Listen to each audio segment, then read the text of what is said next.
আল্লাহকে আল্লাহ وقال الذين كفروا أئذا كنا ترابا وآباؤنا أئنا لمخرجون কাফেররা ডাক দিয়ে বলছে আল্লাহ এটা কেমন করে সম্ভব যখন আমার দেহকে মাটির নিচে রাখা হবে 3.5 হাত মাটির নিচে আমার দেহের প্রত্যেকটা বস্তু পচে যাবে চামড়া পচে যাবে রক্তগুলো শূন্য হয়ে যাবে দেহের প্রত্যেকটা হাড্ডিগুলো মিশে মাটির সঙ্গে মেছাকার হয়ে যাবে أَإِذَا كُنَّا تُرَابًا وَآبَاؤُنَا أَإِنَّا لَمُخْرَجُونَ When we and our father is reduced to dust, so how come it possible that Allah will resurrect us again?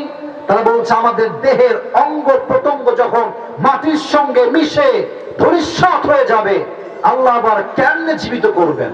প্রশ্ন আসলে আছে না নাই? আল্লাহর জবাব যে কত সুন্দর এটা বোঝানোর জন্য সময় লাগবে। সময় কি দিবেন আপনারা আজকে আমাকে? দিবেন আপনারা সময় আমাকে? আল্লাহ বলছেন কুলিল্লাহু ইউহয়িকুম সুম্মা ইউমীতুকুম সুম্মা ইয়াজমাউকুম ইলা ইয়াউমিল কিয়ামাহ। আল্লাহ বলছেন এই যে জীবনটা এখন আমাদের কাছে আছে এই জীবনটা কে দিয়েছে? আল্লাহ। আপনারা বলেন দিয়েছে কে? আল্লাহ। মাশাআল্লাহ। আবার যে মরণটা হবে এই মরণটা আমাদেরকে দিবে একজন, তিনি কে? আল্লাহ বলছেন নবী আপনি বলে দেন আমি আল্লাহ জীবন দিয়েছি, আমি আল্লাহ মরণ দিয়েছি, আমি আল্লাহ চাইলে ওই জীবনটাকে আবার ফিরিয়ে দিতে পারি কি পারি না? আচ্ছা আচ্ছা আর একটু সহজ করে বলি, আমাদের দেশের নাম কি? দেশের নাম কি? আমাদের দেশের রাজধানীর নাম কি? ঢাকায় একটা ছোট্ট জেলা আছে নাম হচ্ছে গাজীপুর, নাম শুনছেন?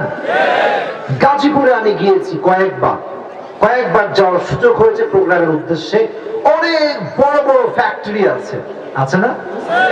দেখবেন যে হাজার হাজার গার্মেন্টস কর্মী কাজ করে সেখানে।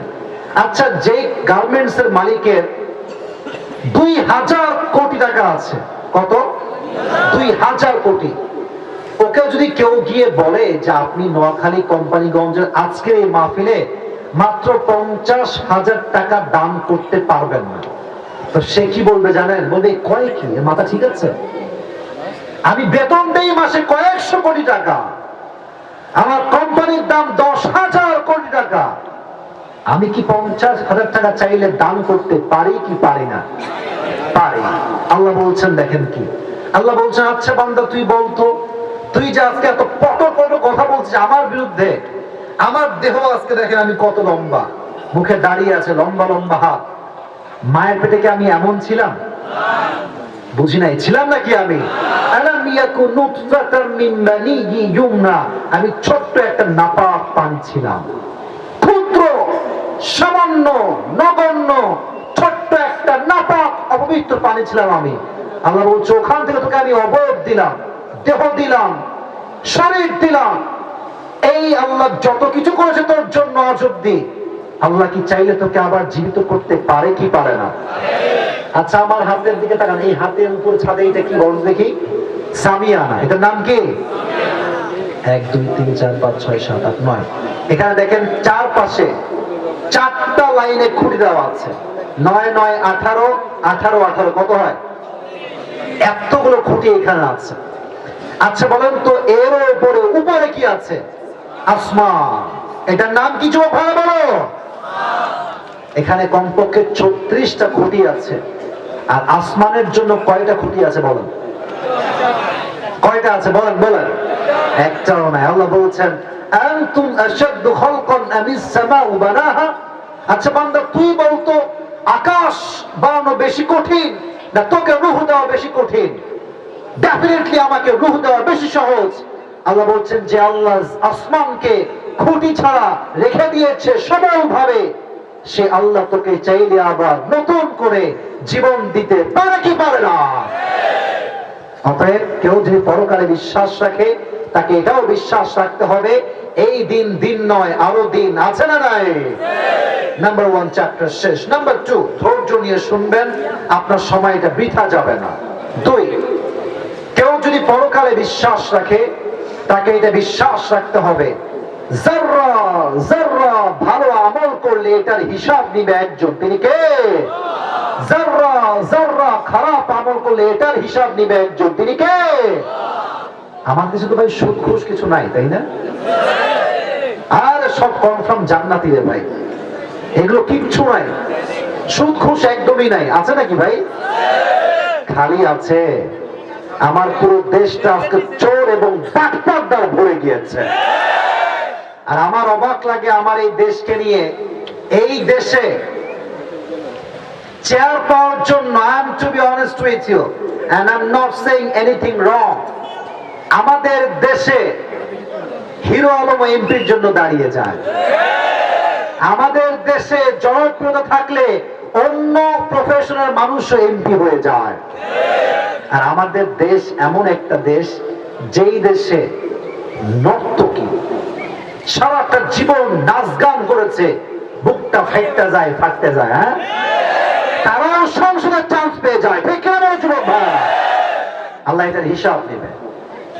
বেঈমানি করছো তোমরা, হিসাব নিবে আল্লাহ।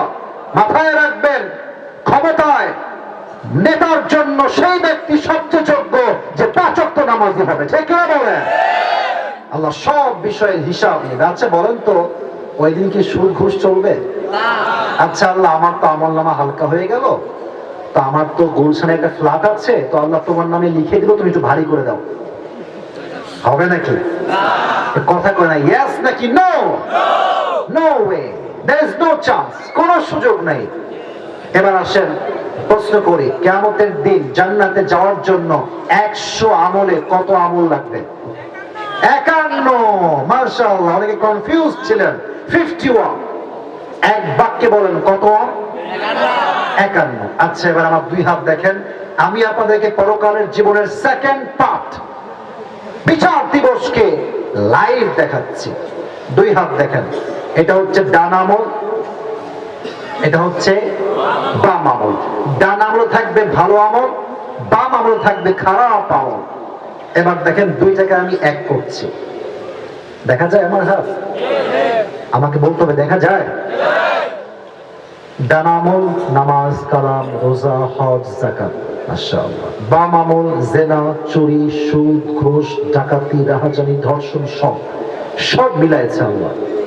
দেখছেন যে ডানও 50, বামও 50, এটাও 50, এটাও 50। আয়াত শোনা, ফামান থাকুলাত মাওয়াজিনু ফাহুয়া ফি ঈশাতির রাদিয়া। আল্লাহ বলছে তোর হাত দেখেন, look at my 2 hands, don't look at my face, please look at my 2 hands। আল্লাহ বলছেন তোর ডান আমলনামা যদি একটু হালকা হয়, একটু ভারী হয়ে যায়, এটা যদি হালকা হালকা হয়ে যায়, ডান আমল যখনই একটু উঠে যাবে, তোর জন্য জান্নাতের ঘোষণা হয়ে যাবে। এটা আমার কথা না, কোরআনের কথা।